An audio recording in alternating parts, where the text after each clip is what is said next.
We have to hit these terrorists in their heartlands right now. That the Prime Minister understands that public opinion is moving increasingly against what I believe to be an ill-thought-out rush to war. That at the end of it all, the House will come together in large numbers for Britain to play its part in defeating these evil extremists and taking the action that is needed now.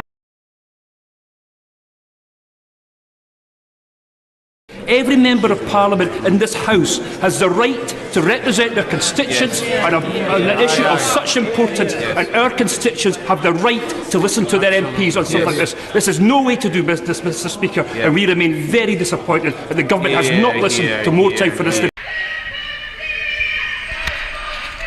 think all these people don't want to bomb Syria, and I would agree with that. It's a terrible idea. David Cameron, shame on you. I think that could be a little bit worse. It should be David Cameron,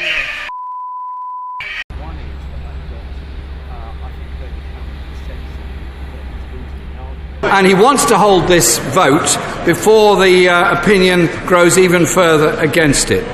Whether it's a lack of strategy worth the name, the absence of credible ground troops, the missing diplomatic plan for a Syrian settlement, the failure to address the impact of the terrorist threat or the refugee crisis and civilian casualties, it's becoming increasingly clear that the Prime Minister's proposals for military action simply do not stack up.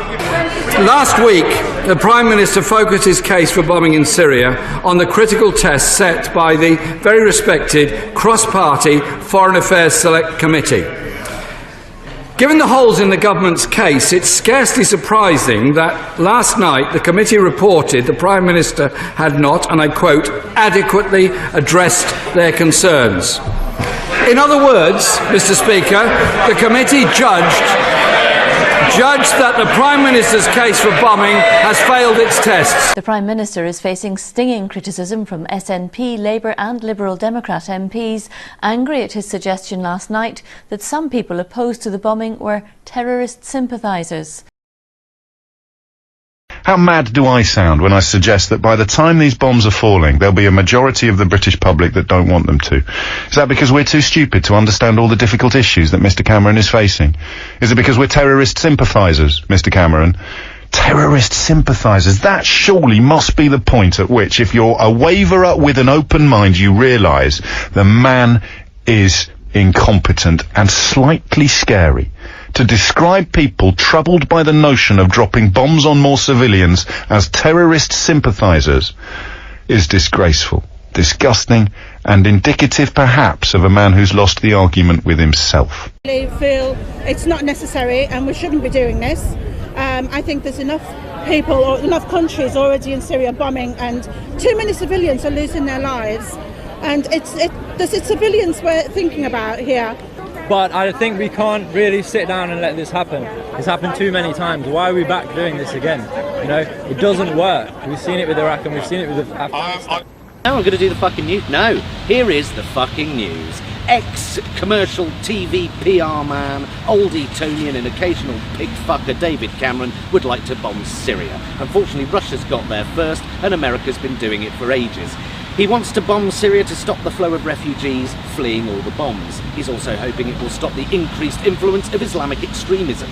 Bombing Syria will of course destroy the one remaining multicultural society in the region, leaving it open to the increased influence of Islamic extremism.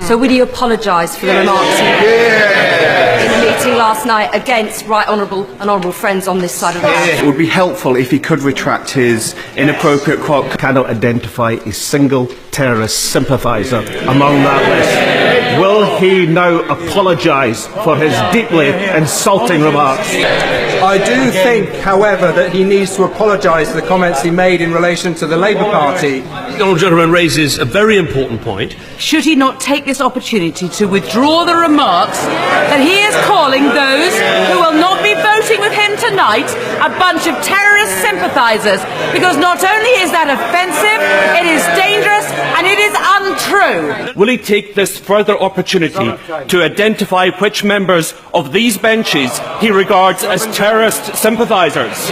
Well, the Prime Minister has been asked before, but he must apologise for the slur that was put on every member of the opposition last night. The Prime Minister now withdraw his remarks in relation to terrorist sympathisers. What I say is I think everyone is now focused on the main issues in front of us. If the Prime Minister now wants to apologise for those remarks, I'd be happy to give way to him to do so.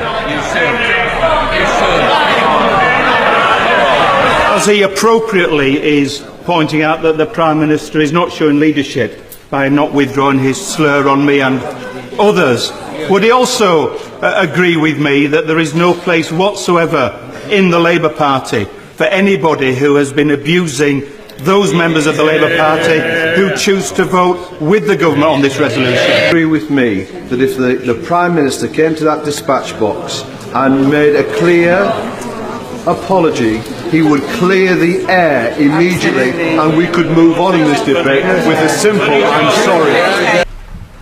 The ayes to the right, 397. The noes to the left, 223.